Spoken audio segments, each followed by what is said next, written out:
Overcoming censorship on the internet. The powers that be, or the oligarchs of the IT tech world, appear to be trying to censor conservative Christian content, opinion and that sort of thing, and it looks like even Apple have jumped on the bandwagon. Google have been doing it for a while, Facebook have been doing it for a while. Now Apple's talking about banning Parler, which is just bizarre. These people are tech companies where they have a product to sell, and they're morons. They're going to find that a lot of people are going to be going to Samsung, like this one. I went to Samsung years ago. I was using Apple. I was using Apple computers, Apple phones, and I could see the writing on the wall. 2012 was the last time I bought something from Apple. Anyway, so with what's going on, there's always a way of overcoming censorship. The internet is computers that connect to computers, and you don't have to be a hacker to know how to get around those things. So I'll just bring up Google Chrome. This is actually Google Chromium. I'm using Linux. I haven't used Windows or Mac for 8 years now, and the last time I used Windows or Mac was because I was an IT guy. I haven't had a personal computer running Windows or Mac for a long time. I've been using Linux for 25 years. Okay, now that's something that we don't need. First thing, I've got a group here, Christian Administrators and Moderators, which is one of the places I'll post this video. There's useful information here that you can click on the tips and tricks or software, find out what's going on, and have a look at the tips and tricks that we have there. Like I said, I'm using Linux. I'm actually using Ubuntu at the moment. This is a screen capture from my computer that I'm on here, and you can see that you can pretty much do all the things that you can do on Windows or Mac, probably better with Linux because Linux is more configurable. The Linux community is enthusiast driven. People make money off it, but the basic product is free. Linux is an operating system, and software, generally speaking, you don't have to pay for anything. I use GIMP. Let's see, do I have GIMP here? I'll just bring it up and show you. So GIMP is the Linux equivalent to Photoshop, and it's just as powerful, and it's free. So now what happens when people like Facebook try and censor us from being able to see things? They can censor what we can put on their platform, but they can't censor our ability to access things. Apparently the Apple and the deep state, if you want to call it that, the tech oligarchs want to get rid of places like MeWe. MeWe is an alternative to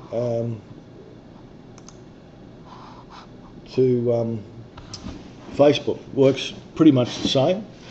I have some groups on over here that we've basically copied and pasted from Facebook. Chuck Missler Fans is here. Christian Stuff to Share Around should be here. Where'd I put that? There it is. MeWe works very much similar to Facebook. It's one place that you can go to have fellowship. So far there's been no censorship, there's no suggestion that they're going to be bought out by Facebook, but you know, if they offer them enough money they might. Another place you can go is Parler. This is what Parler looks like. Parler is basically an equivalent to, and probably better than, Twitter. I have Twitter, I have Facebook, but I also have Parler and MeWe. Here's what Parler looks like when it's logged in. You've got hashtags, people to follow. This is Graham Allen. Graham's conservative in the US, and I've just followed him because he's moved over there. They've stopped monetising Graham's channel on Facebook, so he can't fund his other projects that he has going because he's not making any money off it anymore. Okay, overcoming censorship. There's quite a few things that you can do. One of the things that you can do is you can go to Proton Mail. Proton Mail is a really good alternative to Google Mail. If you're on Google Mail or Yahoo or Apple or whatever you're on, Microsoft, Proton Mail has a whole heap of things that hang on, let's go here. A whole suite of things that you can use. They've got VPNs. You can get it for Android. You can get it for iOS. It does mail. You can do a VPN. You can do groups. You can run your business through it if you want. End-to-end encryption. So end-to-end encryption. So my email at Proton Mail, if I send you an email and you're on Proton Mail, the only two people that ever see it will be you and me, because otherwise anybody who intercepts that traffic will only see encrypted data.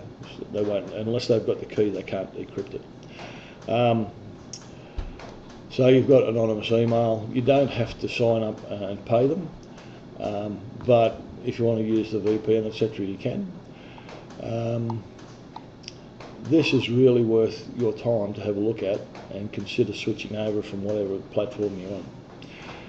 So Proton Mail is an alternative to Google Mail or NordVPN if you want to use a VPN.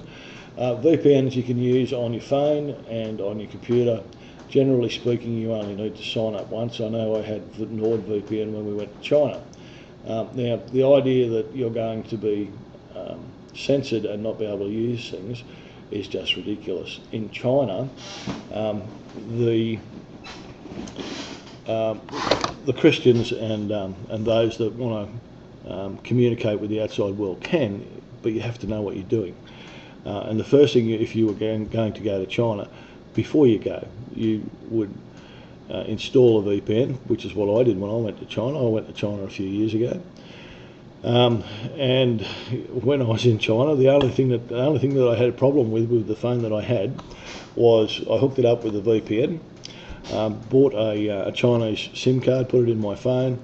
Google Maps was out by about 100 yards. That's not bad. And I didn't have any trouble communicating with the outside world from China, and China should know what they're doing about censoring things, because they're the ones that invented this censorship that's about to be imposed on the US and the rest of us. So a VPN is kind of important, and like I said, if you're going to get your email from Proton Mail and you want to buy a VPN, this is the place to get it, because then you get all the features of Proton Mail along with their VPN, which is here. So that's the first thing. Operating systems. Depending on your operating system, you can be on Windows or Mac or Linux like I am. You can always adjust your network settings. So here I am on the Linux box, and I want to have a look at my my network connection. So we go to Edit Connections, and there's different ways of doing it. On Windows, I think you just search for network connections and then you go to settings. On the Mac, it'll probably be very similar to this, and probably look very similar to this. So you've got your Ethernet and your Wi-Fi. Basically, you just, let's see, click on the connection you want to edit, go to settings. Now, the bit that you probably would need to look at would be in your IPv4. This is set to automatic, and so there's no data there. But you can add DNS servers, or you can specify a DNS server. If you're not inclined to pay money for a VPN, you can change your default name server, the domain name server. You can change your default domain name server to a different server. So I'm in Australia. but I don't necessarily have to use the default DNS that they give me. So I could use, if I wanted, 8.8.8.8, which is one of the international domain name servers. And every time my computer wants to go to google.com or protonmail.com, instead of asking the local server, it goes to 8.8.8.8 and says to that server, how do I get there?